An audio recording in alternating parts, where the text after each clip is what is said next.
میرے لیے ایک صفحہ لاؤ اور ایک قلم لاؤ، اکتب لکم لن تضلوا بعدی، ایک ایسی چیز لکھوں کہ جس کے بعد تم کبھی گمراہ نہ ہو جاؤ۔ کہتے یہاں پر قلم اور دوات لایا گیا۔ ایک صحابی آگے بڑھے، انہوں نے قلم و دوات رسول سے لیا، قلم بھی توڑا، کاغذ بھی پھینک دیا، اور یہ جملہ کہ یہ موجود ہے، ان الرجل لیحجر غلب علیہ الوجع، یہ جو شخص ہے الیاذ باللہ ہذیان بول رہا ہے، غلب علیہ الوجع، اس کے اوپر یہ جو بیماری ہے، وجع ہے، یہ جو درد ہے، اس نے اس کو کیا کر دیا ہے؟ غلبہ کر دیا ہے۔ فرماتے یہاں پہ جتنے لوگ موجود تھے، یعنی مجمع صحابیوں کا جتنے لوگ موجود تھے، ان میں دو گروپ ہو گئے، ایک نے کہا رسول خدا کو دیا جائے، ایک نے کہا رسول خدا کو نہ دیا جائے۔ اب نبی بیمار ہیں، یہاں پہ جھگڑا شروع ہو گیا۔ جب جھگڑا شروع ہو گیا، یہاں پر رسول خدا نے شدید غصے ہو اس نے کہا کہ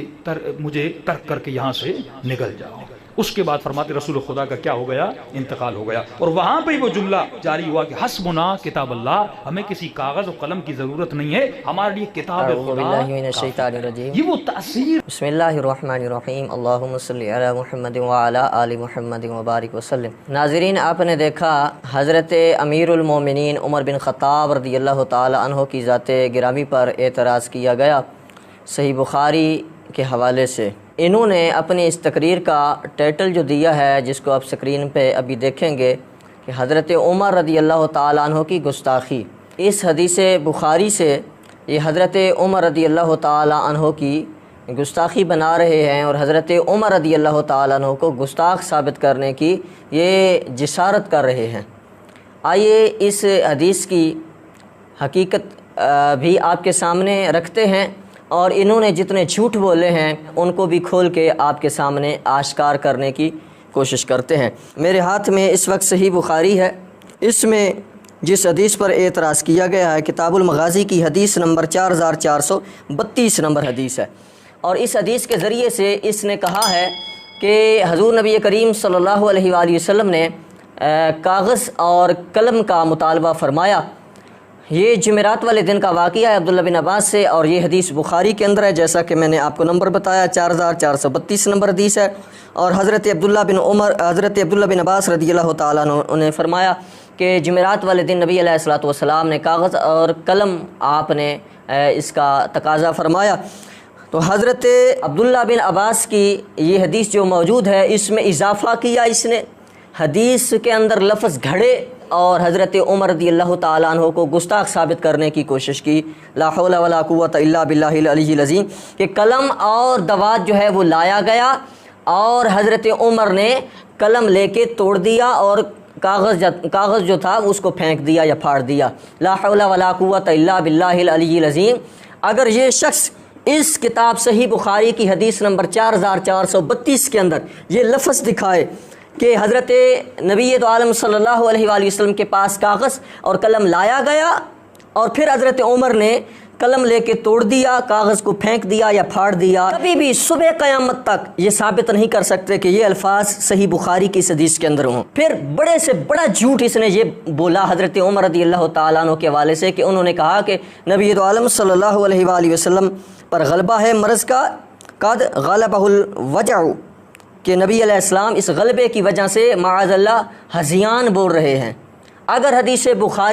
بخاری کی اس کتاب سے ہذیان کا لفظ اس حدیث کے اندر یہ بندہ اگر دکھائے، تو ہم اس سال ان کے ساتھ محرم کے اندر ماتم کرنے کے لیے تیار ہیں، اور کبھی بھی یہ زہر کا پیالہ پی لیں گے، لیکن ہذیان کا لفظ اس حدیث سے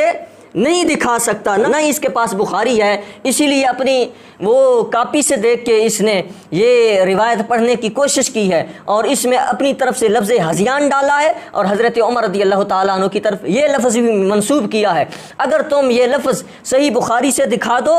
تو تم سچے،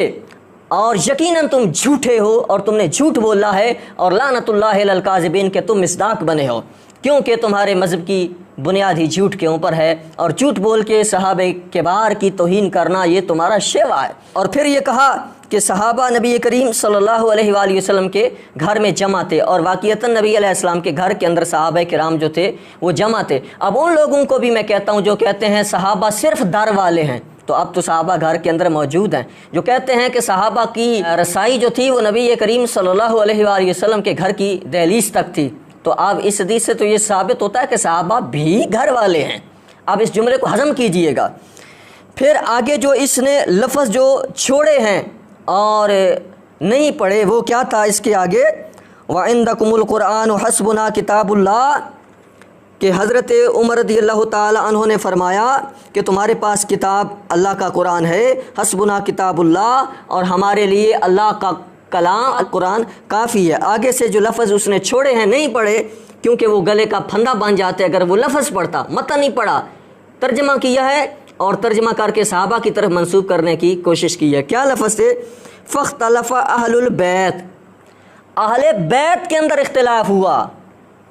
کاغذ قلم لانے نہ لانے کے سلسلے میں اختلاف کس کے اندر ہوا؟ اہل بیت کے اندر ہوا۔ یہ لفظ ہیں فاختلف اہل البیت، اہل بیت کے اندر اختلاف ہوا کہ کاغذ قلم لایا جائے کہ نہ لایا جائے۔ اس نے تو کہہ دیا کہ لے آئے اور حضرت عمر نے لے کے توڑ دیا قلم کو، جھوٹا۔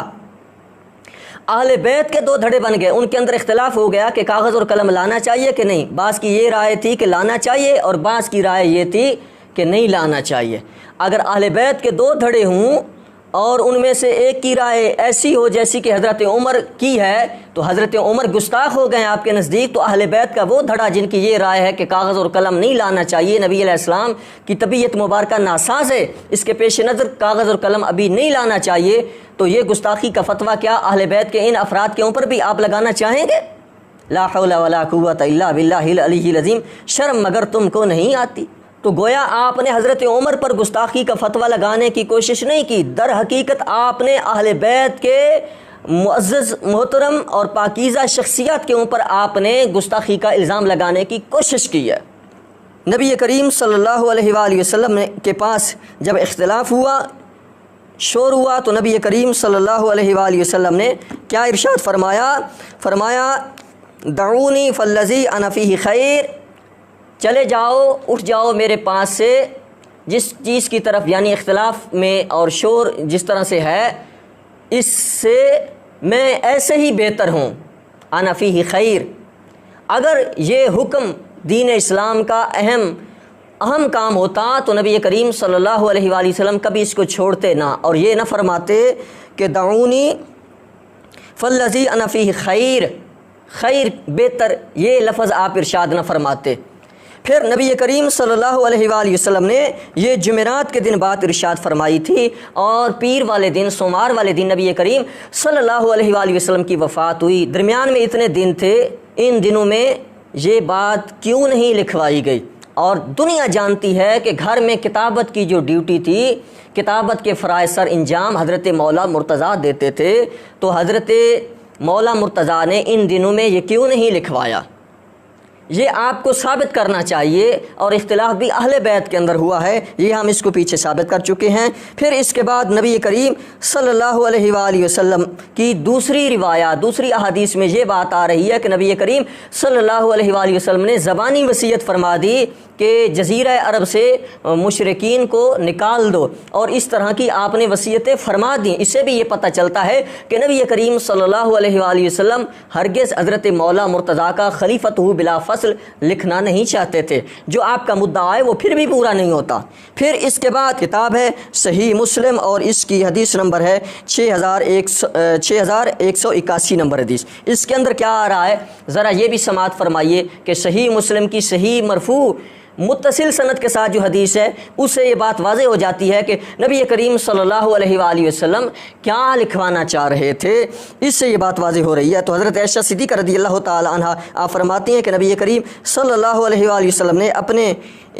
مرض کے دنوں میں آپ نے ارشاد فرمایا کہ اپنے والد ابو بکر کو اور اپنے بھائی عبد الرحمن کو بلاؤ تاکہ میں ایک تحریر لکھ دوں، مجھے یہ خوف ہے، ان الفاظ پہ بھی غور کیجئے، مجھے یہ خوف ہے کہ کوئی تمنا کرنے والا تمنا کرے گا اور کہنے والا یہ کہے گا کہ میں زیادہ حقدار ہوں، یعنی خلافت کا،